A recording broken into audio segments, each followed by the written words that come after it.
Welcome to Missionize with the Missions Guys, a podcast of the Arkansas Baptist State Convention offering biblical and practical insight and strategies designed to equip and encourage missions leaders to carry on mission work. The goal is to fulfill the Great Commission from a church's local community to the ends of the earth. That is why we missionize. Now here are your hosts, the Missions Guys, Sam Roberts and Clint Ritchie. Welcome to Missionize. I'm Sam Roberts with my co-host Clint Ritchie. We're glad that you have chosen to spend a few minutes with us as we talk about a subject that is probably something that a lot of our listeners have been doing recently. If not, they've got it on the calendar to do in the next few days because we're going to be talking about leading your church into the new year. Now, we're at the beginning of December, last month of the year, and what a great time to begin to talk about evaluating the current year, those things that have happened on the calendar, and looking forward to a new year. Now, we do this as well as the staff here at the ABSC, Clint. I've been doing a lot of evaluating of your job performance, and man, I hope you have a job next year, Clint. But that evaluation is part of everything. Okay, it happens on the denominational level. It happens on a local church level. It happens with family. We evaluate and we plan. Let's talk a little bit. Why is evaluation, planning, why are those things important? Well, first of all, if I don't have a job, hopefully I can still come in and record this podcast. I enjoy doing this, I don't even remember the question now. To me, there's value in knowing where we've been and seeking the Lord about where we're going. Yeah, exactly. Value in and evaluating. There's always some things that we can celebrate, and then there's always things that we could do better. And there's probably going to be some things we shouldn't do at all. Exactly. And whether that's from a personal perspective in our own personal lives, or it's in our area of ministry or area of leadership. As a pastor, this was really one of my favorite things to do with the church. Depending upon the composition of the church, there were times I did this just myself. And then shared with the church. At times did that with staff or with key leaders. I don't guess I ever did it just by myself. I always tried to include some key leaders, but it began with me. This goes back to the old saying, if we keep doing what we've always done, we'll always get what we've always got. And for most of us, if we're honest, we can look at our churches and say, yes, we need to make some adjustments. And we can talk about our own lives, but it's easier to look at our churches and talk about other people. But at first, I'm going to encourage you, look at yourself, because all of us as leaders, it is a temptation to focus on the other person or other people. And so I would say, let's start with ourselves as we look at this and evaluate our own leadership, our own life, our own walk with the Lord, our own leadership in our families. And then let's look at the ministry context. So how do we do this? How do we begin this evaluation? And I think, first of all, you start with an honest assessment of the previous year. Mm-hmm. What worked? What didn't work? What did we learn from both of those? And what is God teaching us? Yeah, those are some valuable questions. And as you start to ask those questions, there are some areas, I think, that you could start formulating a plan from, some areas to consider as you ask those questions of, hey, what worked? What didn't work? What did we learn? What is God teaching us? What do we continue to do? What do we need not to do anymore? Those sort of things. So here's a few of those. You may want to jot these down, guys. One thing is this: mission alignment. In other words, did our major work align with the mission of the church, the mission of the organization? That always has to come first. Here's the mission. Now, did what we do align with the mission? A second area would be those metrics of healthy ministry. When we start talking about healthy ministry and looking at metrics, of course, we're talking about things like attendance and volunteer engagement, how many folks were involved in this, small group growth, not just numbers in small groups, but did our small group structure grow? Did we add groups, thereby adding more people, more opportunities of leadership, more opportunities of outreach? How about outreach effectiveness? Did we see fruit from this? And that fruit can be measured in a lot of different ways. Actual people who came into the church, or maybe that list of individuals that was generated that are unchurched, not saved, that we're going to continue working on this next year. How about giving, those metrics? So first of all, we use the actual data, that we've gathered throughout the year on each one of these metrics. But you also need to consider life change. And life change doesn't show up in those numbers, does it, Clint? No, it doesn't. But you want to make sure that you're tracking that as well. Those stories of transformation that's occurred in the lives of people, not just outreach effectiveness, but exactly how did this translate in lives being changed? Either people brought into the kingdom, or did this really empower a person in the congregation to share their faith for the very first time? Yeah. You want to track those sort of things as you go. That's right. Another area to consider is programming and culture. In other words, which programs thrived during the year, which one drained energy and resources.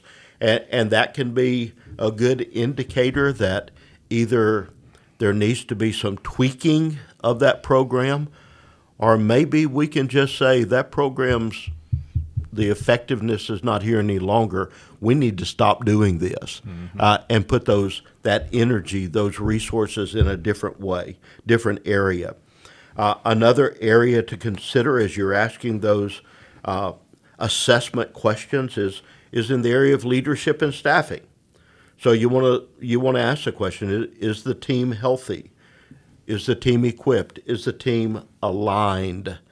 One thing that always helped as I was walking through as a pastor this annual assessment of where we've been, planning for where we believe God is leading us. Is there a presence of any silos? Those ministries that are not aligned with the mission of the church. And so it's not supporting the overall mission and vision and values of the church. But boy, it's got a life of its own.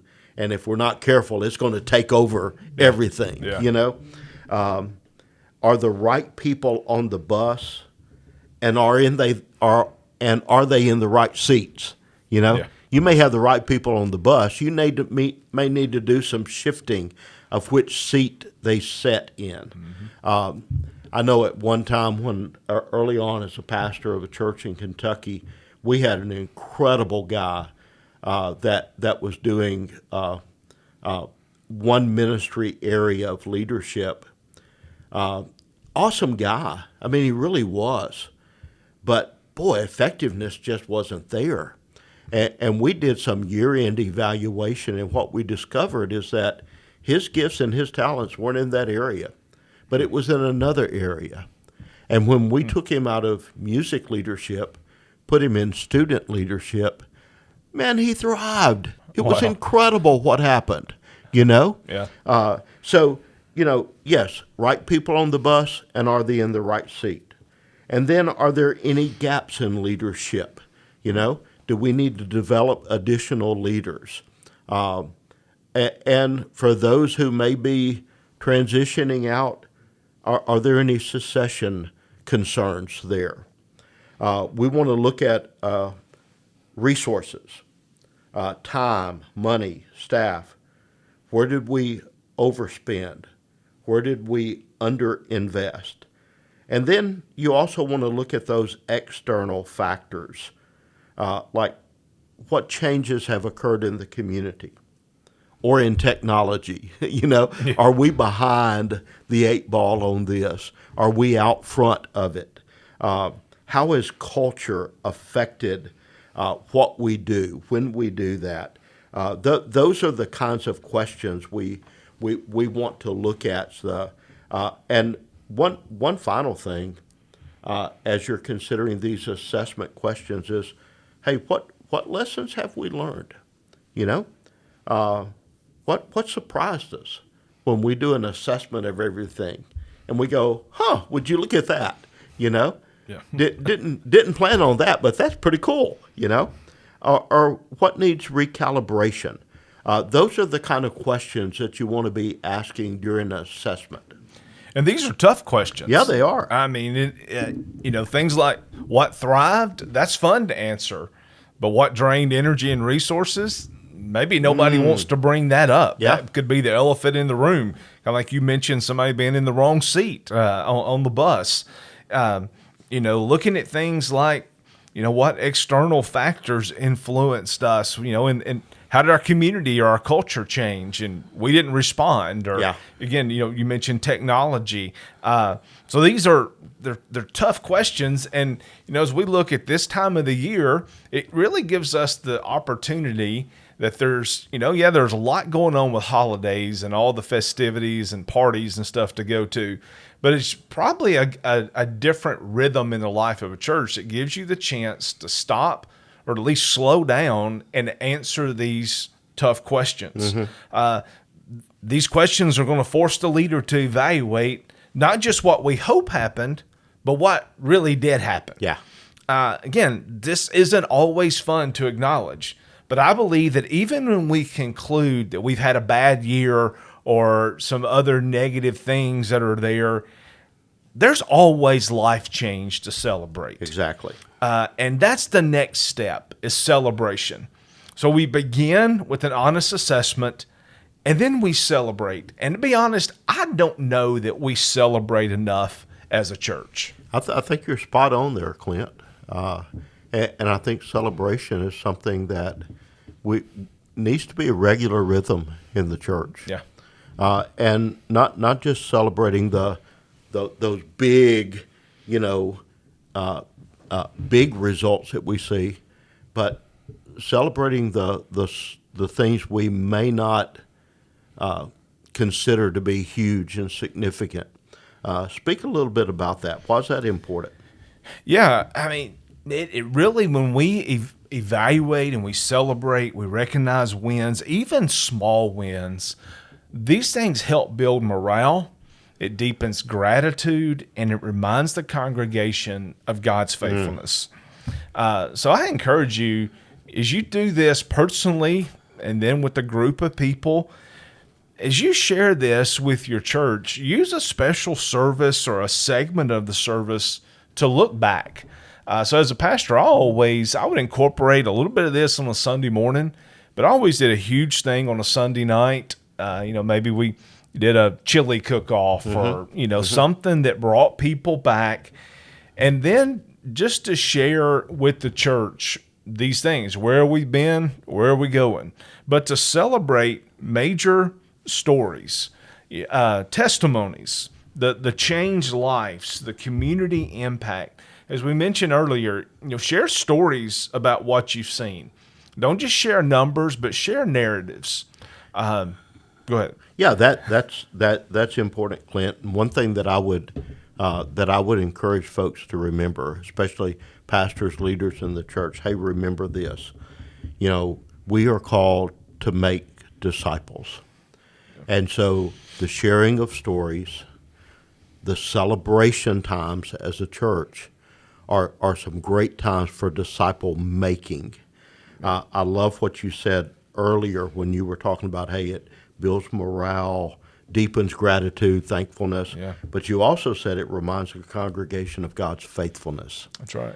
That's disciple making. Yeah. You couch that in discipleship terms. look what God is doing to build disciples within the church.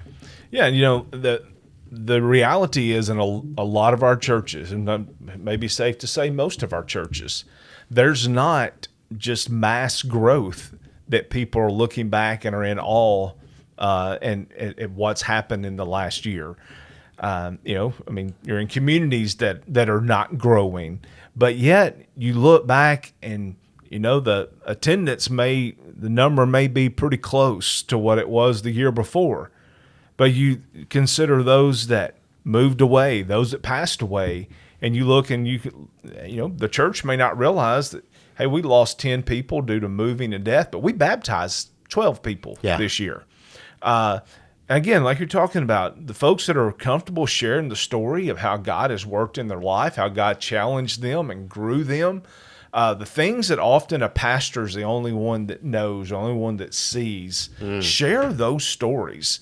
Let somebody just give their testimony. Record it if you want to be sure it doesn't last too long. Just really step back and look and see how God has worked and celebrate that with your church. See, celebrating reminds us of the mission, and it reminds us of the impact of the work. And so it's really good for our own soul, and then for the soul, the heart and the soul of those that we're leading, to just be able to step back and to see, wow, we can continue to keep the mission in front. We're focused on that. We're moving toward fulfilling the mission. And again, like you said, God has been faithful.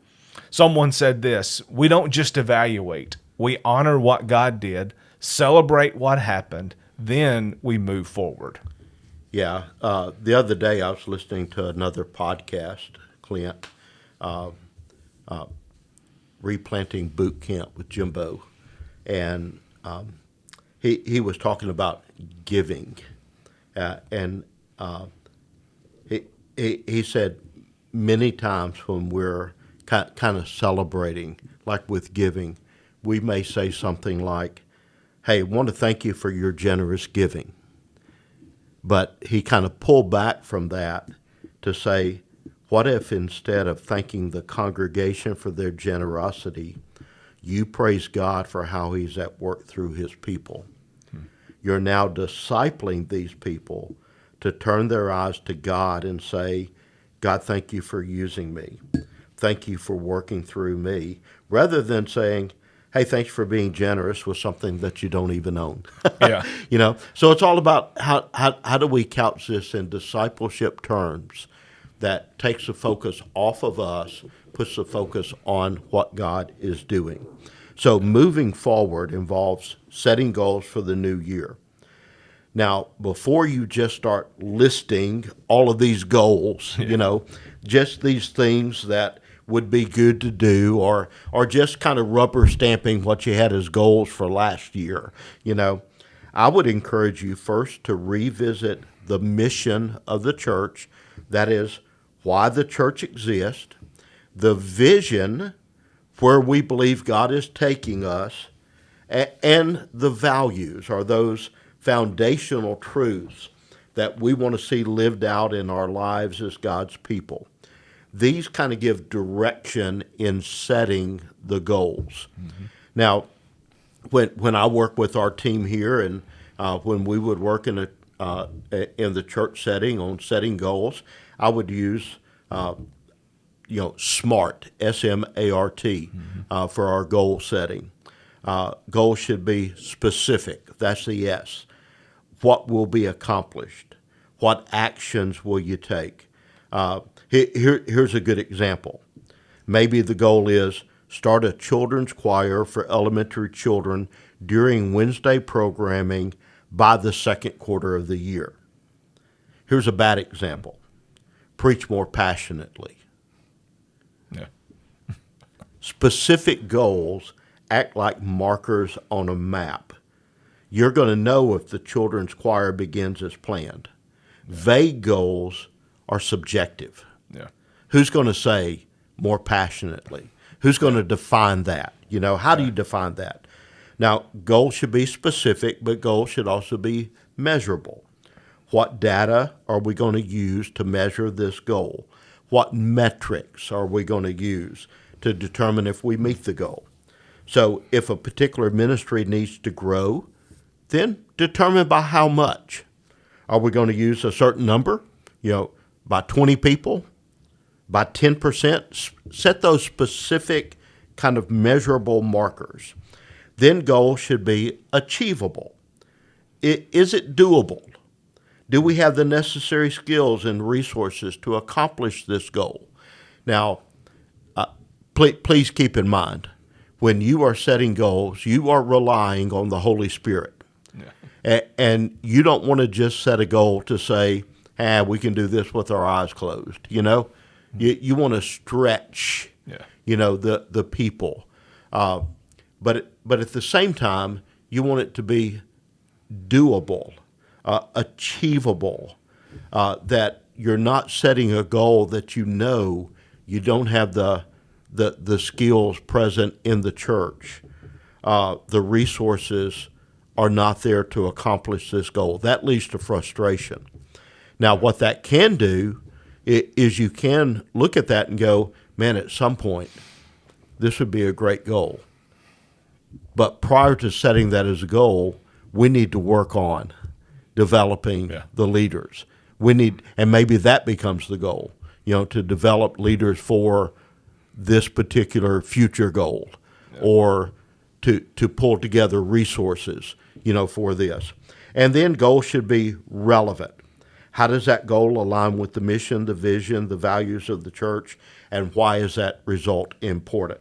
And finally, goals need timelines. That's smart. Specific, measurable, achievable, relevant, timely. What's the time frame for achieving this goal? So some goals may take the entire year. Other goals, you can do it in a month, But what's the timeline? So make sure the specific and measurable goals have reasonable timelines. Without that timeline, an otherwise good goal could languish because of procrastination or apathy, And then you have ongoing evaluation. See, there are times when a goal can't be met due to some factors that you can address. So when you evaluate and you address those limiting factors, you're able to meet the goal.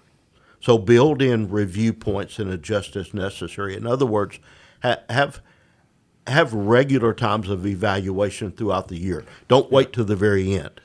Yeah, and that's what I like about our process here. We take a mid-year point to evaluate our goals, and have an opportunity if we don't think we can meet a goal to adjust then, or determine why we can't meet that, or if we need to make some adjustments to meet it. So I think that's something that is important, that we have to set goals, but yet we can't set goals that just like have a dog determination that if we don't meet this, we failed. Yeah.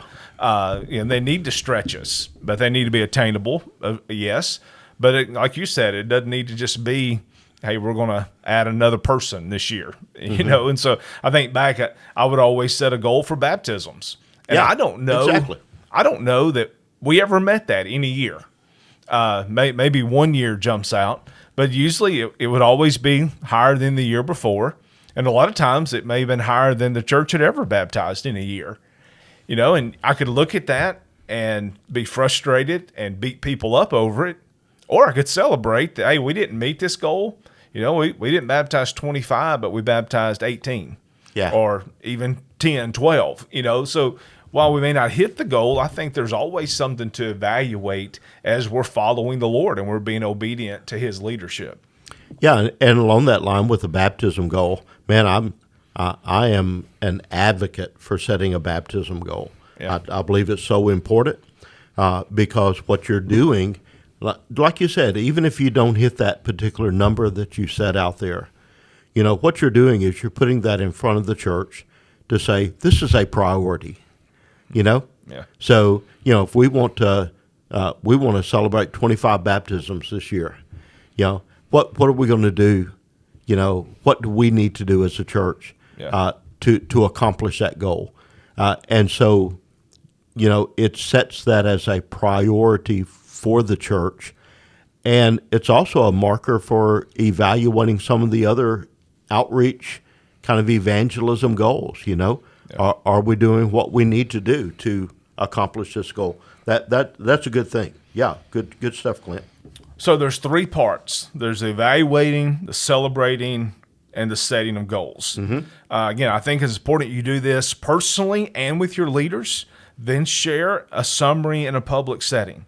One more thing, your calendar flows from your goals. Yeah, that's important. Now, we've talked about this in an earlier episode. We talked about calendaring all the way back in March of 24. So go back a little bit to the beginning of this podcast when we started. And when we talk about the importance of calendaring, we can look at a calendar and think, okay, we have to do something. We need to show some life, need to have some activity, and we can wear ourselves out doing that. But if we take that calendar and then calendar according to our goals, to me, it's a different perspective of events and the things that we do. What we put on the calendar has more of a motivation and more of an impact when it aligns with our goals. Now, in a recent episode of the Kerry Newhoff podcast, which is one of our favorites, he and Tom Rayner were discussing, and they made a statement that stood out to me. Rayner said that growing churches have 3 outward-focused things a year. Now, he didn't say events. He said things, and he came back to that. 3 outward-focused things a year.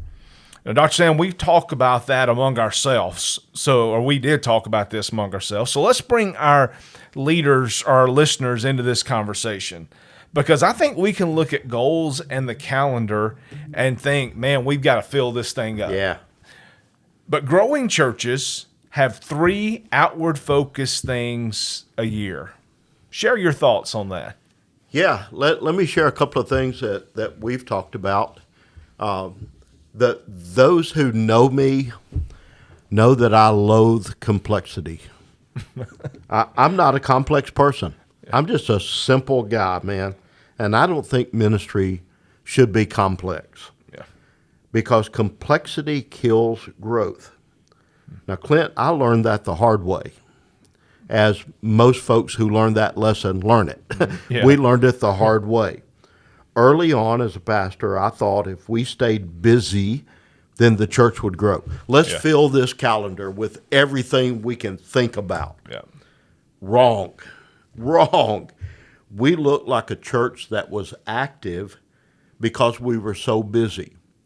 But here's the image that kind of crept into my mind with that. Here's what we really were. We were a hamster in a cage on one of those wheels. Yeah. I mean, constantly moving, but getting nowhere whatsoever. What we were doing was overstretching our resources, our people, our money, our time. Folks were getting burnt out. We were spending all of this time on all of these things, and we were seeing no significant traction. We were doing more and more, but we were making less and less of a difference and an impact. You see, over-programming the church does not foster growth. Get that out of your minds, guys. Sadly, the over-programmed and busy church is the norm today. We kind of, I think it was Newhoff maybe years ago that said, we drift to complexity. That's the natural tendency to become more and more complex. Organizations do that. The church does that. Yeah. I love simplicity.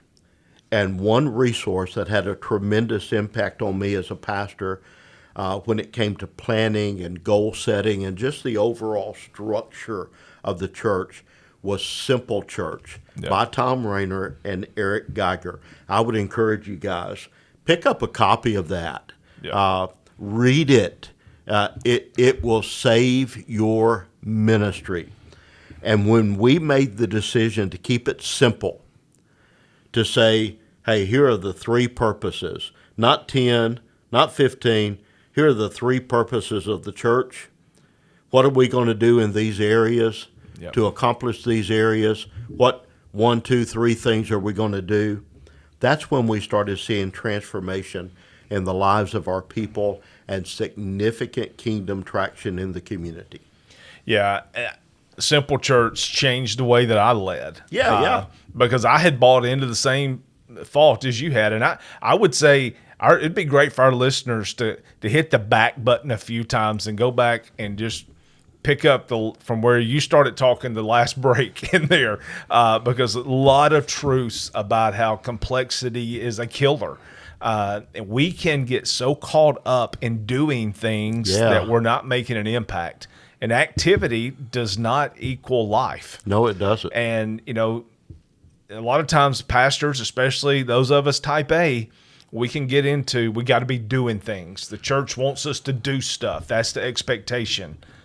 But the why are we doing what we do? Yeah. I remember I read Simple Church for a D-Min seminar and got to, in the class, and everybody in there had the same thoughts. And this is life-changing. Yeah. It's good stuff. Activity, busyness drains the life of the church. Yeah. It drains it. Man, I can't tell you guys the change that I saw in the lives of folks in the church and the impact they began to have on their families, in their places of business, in the community, when we decided we're going to do less, not do more. We're going to do less, and we're going to do it well. Yeah. We're going to do it with the focus of making disciples, of loving God, of connecting in the church, and of going with the gospel. And boom, light bulb. Yeah. It was like, thank you, Pastor. Yeah. And it was great for me as well. Exactly. Because that's a lot of time as a pastor that you spend spinning all of these plates, and